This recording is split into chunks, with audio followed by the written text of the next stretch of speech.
Pour que ce soit clair dès le départ, je vais vous définir ce qu'est le true crime parce qu'on n'a pas vraiment d'équivalent en français. Si on traduit littéralement, ça donne vrai crime. Et non, personne ne dit ça en français. En France, on classe le true crime dans les faits divers. Et ça me pose beaucoup de problèmes parce que les faits divers, ça regroupe énormément de choses. Dans certains vieux dictionnaires, par exemple, on pouvait lire « choses non importantes d'un journal ». Donc oui, en gros, un proche à vous se fait assassiner, c'est pas important.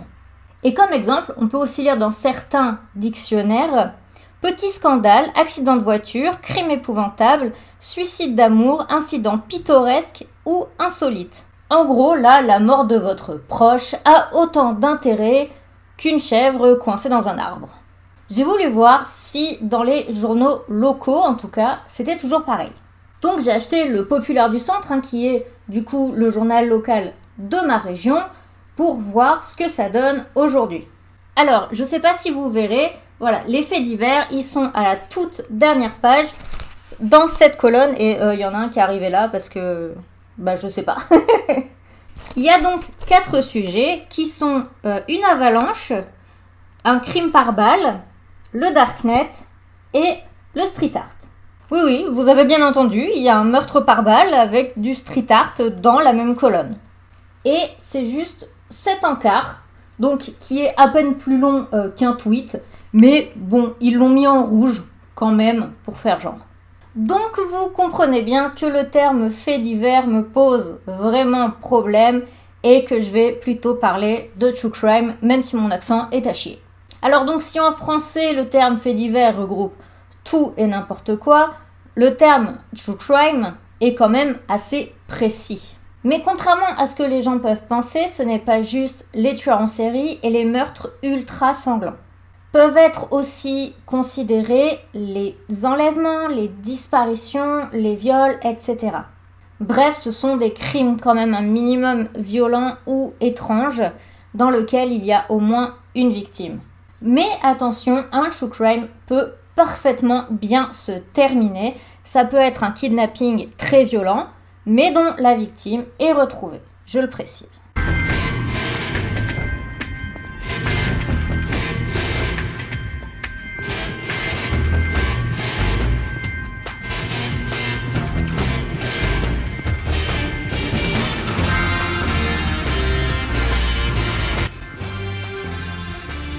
Ça tourne. On a tendance à penser, actuellement, je l'ai vu dans beaucoup d'articles, que le true crime est une mode très récente quand on voit qu'il y a quand même beaucoup de youtubeurs qui percent dans ce domaine. Je vais juste vous parler des youtubeurs francophones, je ne connais pas trop les autres, et je vais vous en citer certains avec leur nombre d'abonnés.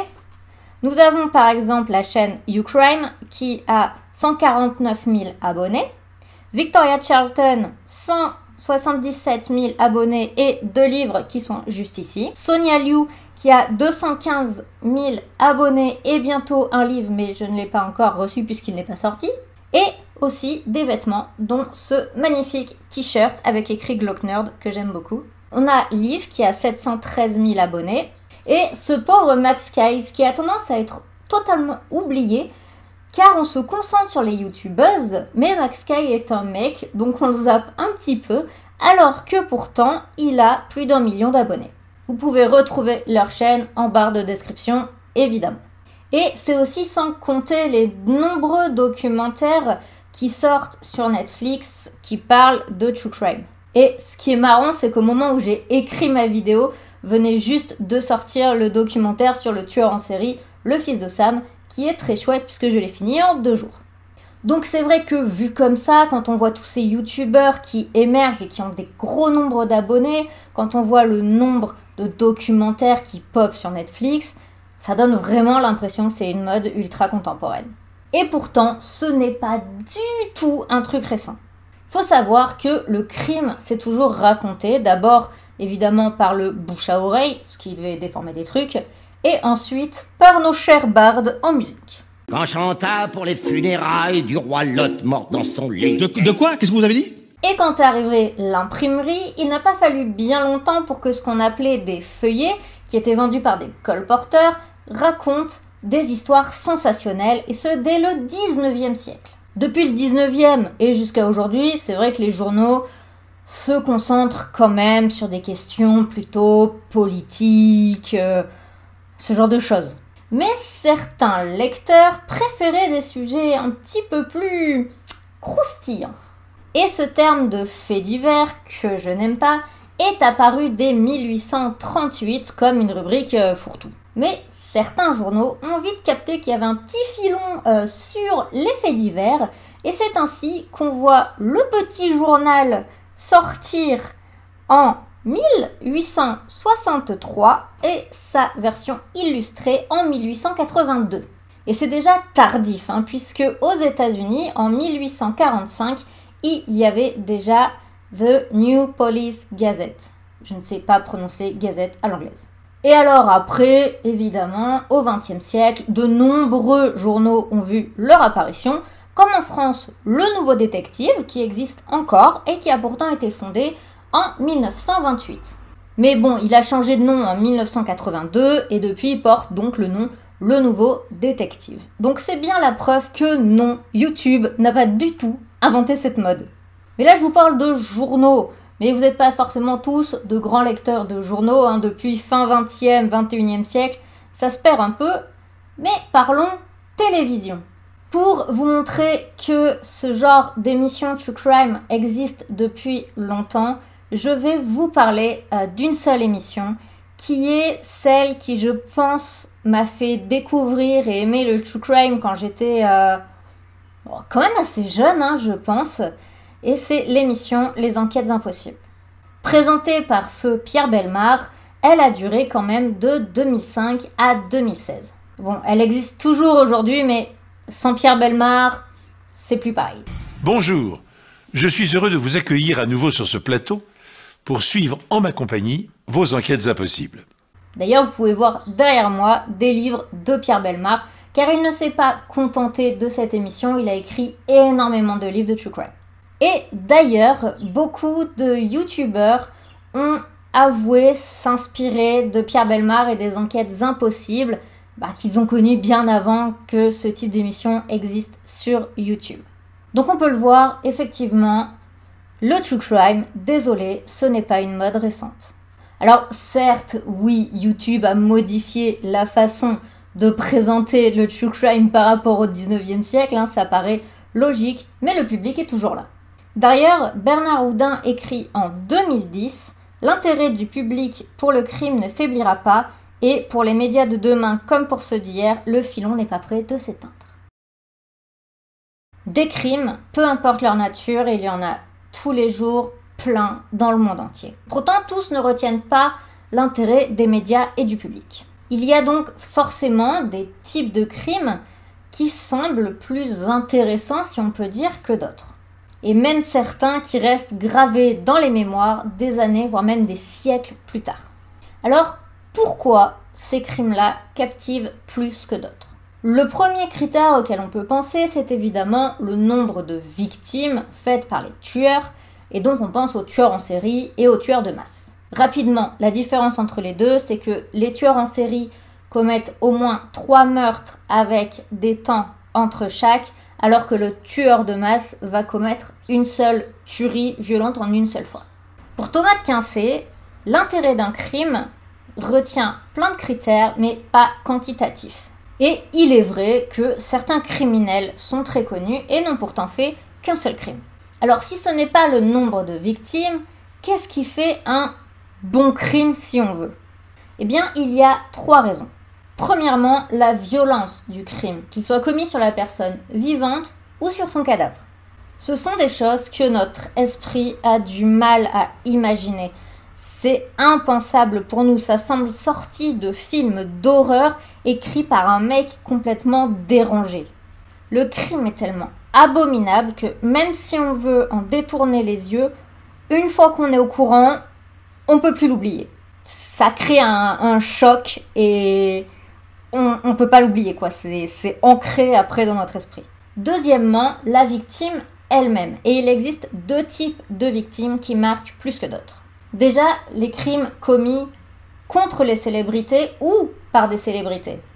Ce sont des personnes que l'on croyait connaître un petit peu par rapport à leur réputation, par rapport à ce qu'ils montrent en public, par rapport à ce qu'ils présentent dans des interviews, ce genre de choses.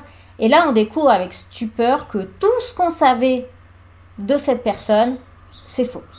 Et l'autre catégorie de victimes qui est évidemment la pire et la plus choquante, c'est quand ce sont des crimes commis contre des enfants. Certaines affaires visant des enfants sont extrêmement marquantes.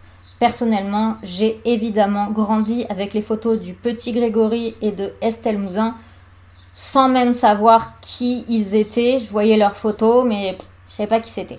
Et même si l'affaire du petit Grégory date de 1984 et l'enlèvement d'Estelle Mouzin en 2003, ce sont des affaires françaises qui restent très marquantes.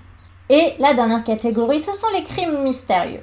Si on regarde les séries policières, c'est souvent parce qu'on aime voir le dénouement, on a envie de suivre les protagonistes en train de trouver des indices, de trouver le tueur, voire même de le trouver avant eux, en cherchant les indices avec eux, etc. On a envie, voire besoin de connaître le mot de la fin. Que je déteste toutes les séries policières. Il y en a 300 par semaine à la télé, et elles sont toutes pareilles. Et quand on ne peut pas, pour différentes raisons que je vais citer, c'est frustrant.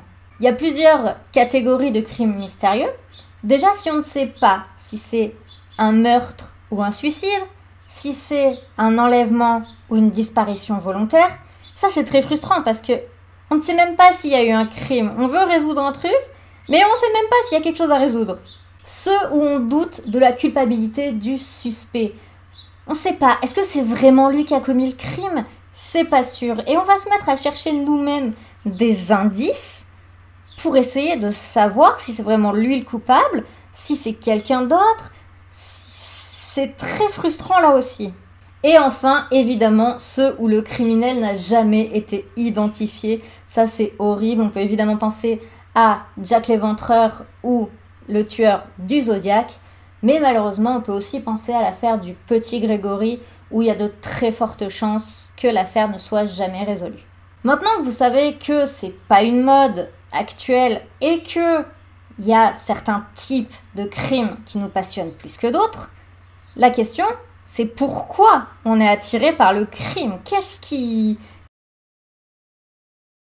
Et je vous vois d'avance, ceux qui vont mettre en commentaire, vous êtes des tarés, c'est parce que vous n'êtes pas bien dans votre tête, vous avez des problèmes.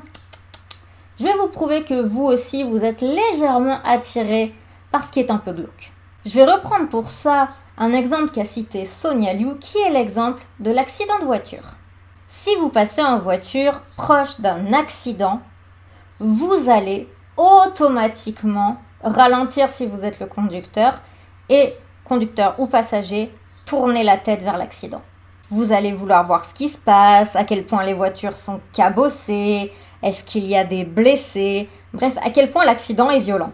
Et si on regarde les journaux télévisés, il est très souvent question de violence et de crimes. Et même si vous n'allez pas faire des recherches à côté, si les journaux télévisés en parlent, c'est bien qu'il y a une audience, puisque leur but c'est quand même de faire du chiffre. Mais là, comme j'ai dit, il s'agit d'être confronté à un crime, de le regarder, puis de passer à autre chose. Les fans de True Crime, eux, c'est vrai qu'ils vont avoir tendance à vouloir en savoir plus, à faire des recherches, à s'y intéresser beaucoup plus que la moyenne. Ils vont pas se contenter d'un simple encart de la taille d'un tweet dans un journal. Et pourquoi ? Faut savoir que la plupart des criminels font naître en nous des sentiments très contradictoires. D'un côté, on est attiré par l'histoire qui est racontée, mais d'un autre côté, on ressent de la répulsion envers le criminel. Pour Freud, notre psyché est divisée en deux, le ça et le surmoi. Le ça, c'est notre côté animal, car il ne faut pas oublier que l'homme est avant tout un animal omnivore. Et si on vivait dans la nature, on serait évidemment obligé de tuer.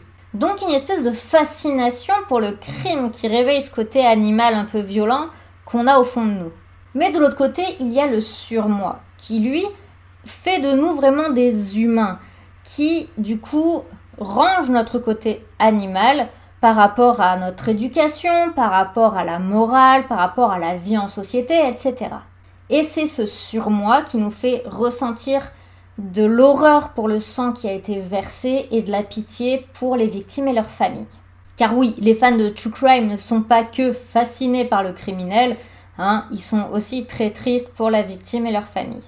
En tout cas, c'est cette opposition entre fascination animale et horreur humaine qui crée en nous ce sentiment contradictoire attirant. Et bien sûr, on veut comprendre comment un individu lambda devient un criminel. Est-ce que ça vient d'un traumatisme de son enfance ? Est-ce que c'était quelqu'un de violent à la base ? Est-ce qu'il était sous influence de drogue ou d'alcool, etc. Il y a plein de questions qu'on peut se poser. J'avais d'ailleurs parlé dans une vidéo sur les tueurs en série, que je vais vous mettre en description et dans le petit i, sur justement les questions qu'on se pose précisément sur le cas donc des tueurs en série. Parce que si on peut comprendre un crime passionnel ou un crime pour de l'argent, les tueurs en série, on a beaucoup plus de mal à comprendre parce que ce sont des gens qui s'en prennent à des inconnus. Et il y a bien sûr le petit frisson. Et ça, je tiens à le dire parce que c'est le même frisson que ressentent les gens qui adorent les films d'horreur. Et d'ailleurs, je trouve que leur passion pour les films d'horreur est presque plus malsaine que celle que ont les fans de True Crime. Parce que dans nos vidéos de True Crime, déjà, on ne voit jamais le crime et c'est extrêmement rare de voir des scènes de crime. Alors que dans les films d'horreur, on voit tout.